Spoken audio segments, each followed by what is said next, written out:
आइए example number 7.26 को समझते हैं। इसमें कहता है यह मानते हुए कि किसी विलयन के आयन जल से अभिक्रिया नहीं करते, शुद्ध जल में A2X3 की विलेयता की गणना कीजिए। A2X3 का विलेयता गुणनफल 1.1 गुणा 10 की घात माइनस 23 है। तो ये जो न्यूमेरिकल है ये विलेयता गुणनफल से संबंधित है।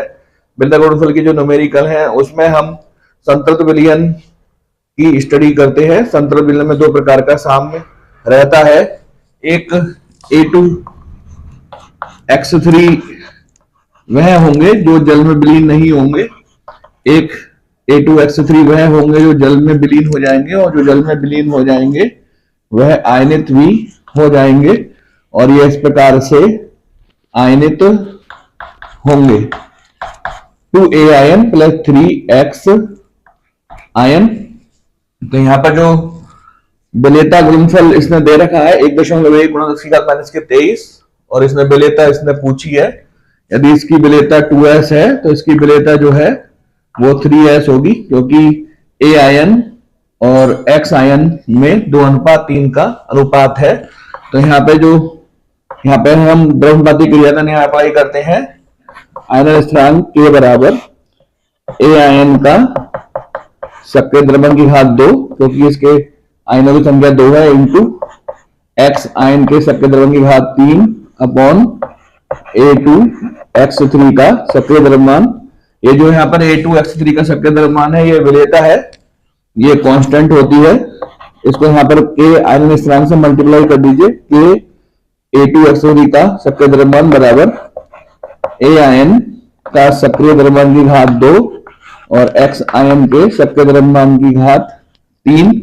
क्योंकि K आयनन स्थिरांक है और A2X3 सक्रिय द्रव्यमान है, ये दोनों कांस्टेंट होंगे, तो इनके स्थान पर एक नया कांस्टेंट लगा देते हैं KSP, जो कि बराबर होगा A आयन के सक्रिय द्रव्यमान की घात 2 इंटू X आयन के सक्रिय द्रव्यमान की घात 3। इनके मान लगा देते हैं। जो A आयन का सक्रिय द्रव्यमान है वह 2S, इसका स्क्वायर कर दीजिए, और 3S इसकी घात 3 है, तो 4S square into 27S cube 108 S5।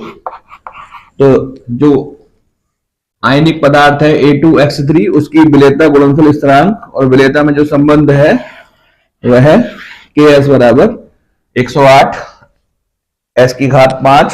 यहां पर S विलेयता है जो कि मोल प्रति लीटर में होगी। विलेयता इसने पूछी है हमसे, KS का मान इसने दे रखा है 1.1 गुणा 10 की घात माइनस 23। कैलकुलेट करके हम विलेयता को मोल प्रति लीटर में ज्ञात कर सकते हैं। फॉर्मूला हमने यहाँ पर डेवलप कर लिया है। KS बराबर 108 S की घात 5। KS का मान 1.1 गुणा 10 की घात माइनस 23 बराबर 108 S5।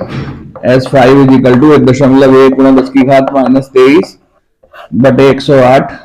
सरल कर लेंगे तो 1.0 गुणा 10 की घात माइनस 25 के बराबर आ जाएगा। 108 को आप 100 के लगभग मान लीजिएगा। 1.1 गुणा 10 की घात माइनस 23 और यहाँ पर इसको 100 के लगभग मान लेंगे तो S5 की वैल्यू 1.0 गुणा 10 की घात माइनस 25 आ जाएगी। इसका 5 टाइम वर्गमूल निकाल लीजिए 10 की घात माइनस 25 का, तो वह आएगा 10 की घात माइनस के 5। इस प्रकार A2X3 विलयन की जो विलेयता है मोल प्रति लीटर में 10 की घात माइनस के 5 प्राप्त हो जाएगी। बहुत सिंपल सा न्यूमेरिकल है, और आप इसको समझने के लिए हमारा विलेयता गुणनफल का जो वीडियो लेक्चर है उसको आप देख सकते हैं। उसका लिंक नीचे आपको डिस्क्रिप्शन बॉक्स में मिल जाएगा। आइए नेक्स्ट एग्जांपल नंबर 7.27 को डिस्कस करते हैं, जिसमें उसने दो लवण दे रखे हैं NiOH होल ट्वाइस और AgCN। इन दोनों के विलेयता गुणनफल के मान दे रखे हैं। जो NiOH होल ट्वाइस है उसका विलेयता गुणनफल 2 गुणा 10 की घात माइनस के 15 है, और जो AgCN लवण है उसका विलेयता गुणनफल 6 गुणा 10 की घात माइनस के 17 है। ये कहता है यदि दोनों को जल में घोलें तो कौन सा अधिक जल में घुलेगा।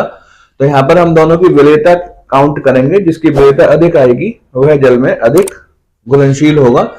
तो ये जो NiOH होल ट्वाइस है ये इस प्रकार से आयनित होगा, Ni ion plus 2OH ion. यदि Ni आयन का विलेयता S है तो उसके दुगनी विलेयता जो है OH आयनों की होगी, जो कि 2S होगी।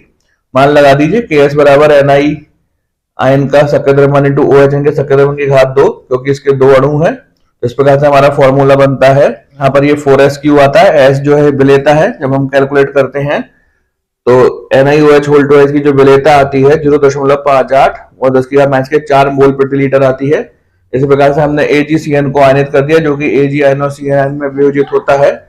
Ag आयन की विलेयता S मोल प्रति लीटर, तो उतना ही विलेयता CN आयनों की होगी, क्योंकि दोनों के आयतन समान है।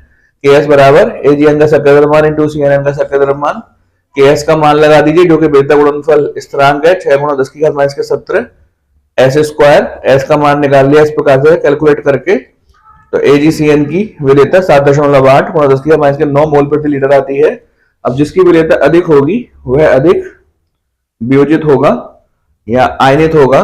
तो यहाँ पर जो NiOH होल ट्वाइस है उसकी विलेयता अधिक है, 10⁻⁴ में है ये, और ये 10⁻⁹ में है। चूंकि यहाँ पर विलेयता NiOH के होल ट्वाइस की अधिक है, तो हम कह सकते हैं कि ये जो NiOH होल ट्वाइस लवण है ये अधिक जल में विलय होगा। तो सिंपल सा न्यूमेरिकल है और सिंपल सी इसकी कैलकुलेशन है। आपको समझ में आ गया होगा। यदि कोई कठिनाई आती है तो आप उसको कमेंट बॉक्स में या फिर व्हाट्सएप नंबर पर पूछ सकते हैं। आइए नेक्स्ट एग्जाम्पल की बात करते हैं। एग्जाम्पल नंबर 7.28 में वह कहता है 0.10 मोल NaOH में NiOH होल ट्वाइस की मोलर विलेयता की गणना कीजिए। NiOH होल ट्वाइस का विलेयता गुणनफल स्थिरांक Ks for NiOH whole twice 2.0×10⁻⁻15 है। तो ये एक अच्छा एग्जाम्पल है। यहाँ पर इसने दो सोल्यूशन ले रखे हैं, तो NaOH और इसी में उसने दूसरा विलयन घोला है जो कि NiOH का होल ट्वाइस है, और इस NiOH के होल ट्वाइस की विलेयता वो आपसे पूछना चाहता है। आप जानते हैं कि NaOH एक प्रबल विद्युत अपघट्य है। ये पूर्ण रूप से आयनित होगा। इसकी शुरू में सांद्रता 0.1 मोल के बराबर है, तो हमें Na आयन भी इतने ही मिलेंगे और OH आयन भी इतने ही मिलेंगे।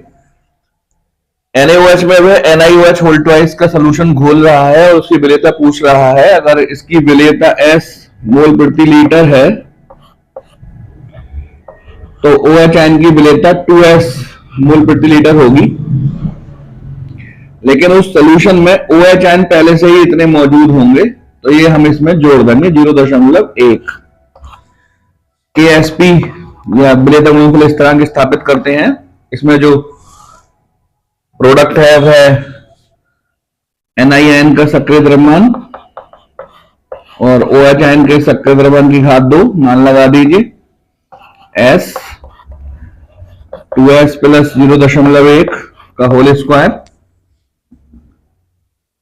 KSP दे रखा है इसने 2×10⁻⁻15, समीकरण नंबर 1 कह दीजिए। क्योंकि इसका विलेयता गुणनफल स्थिरांक बहुत ही कम है, तो यहाँ पर जो इसकी विलेयता होगी वो बहुत ही कम होगी। तो यहाँ पर 2S प्लस 0.1 को हम लगभग 0.1 के बराबर मान सकते हैं। मान लगा दीजिए क्वेश्चन नंबर 1 में 2×10⁻⁻15 बराबर S 0.1 का वर्ग, S बराबर 2×10⁻⁻15 बटे 0.1 का वर्ग खोल दीजिए। 2×10⁻⁻15 0.1 गुणा 0.1, दशमलव जब हटा देंगे तो ऊपर एक जीरो इस वाले का बढ़ जाएगा और एक जीरो इस वाले का बढ़ जाएगा। 2×10⁻15 गुणा 10 गुणा 10, सरल कर लीजिए इसको। 2×10⁻⁻13। तो हम कह सकते हैं कि जब हम NaOH के सोल्यूशन में NiOH का होल ट्वाइस मिलाते हैं, जिस NaOH की सांद्रता 0.1 मोल है और जिस NiOH के होल ट्वाइस का विलेयता गुणनफल स्थिरांक 2×10⁻⁻15 है, की विलेयता 2×10⁻⁻13 के बराबर होगी। तो अच्छा न्यूमेरिकल है। इसको आप अपनी कॉपी में करिएगा, इसका स्क्रीनशॉट ले लीजिएगा। यदि कोई आपको कठिनाई आती है तो आप उसको कमेंट बॉक्स में या फिर व्हाट्सएप ग्रुप पर पूछ सकते हैं।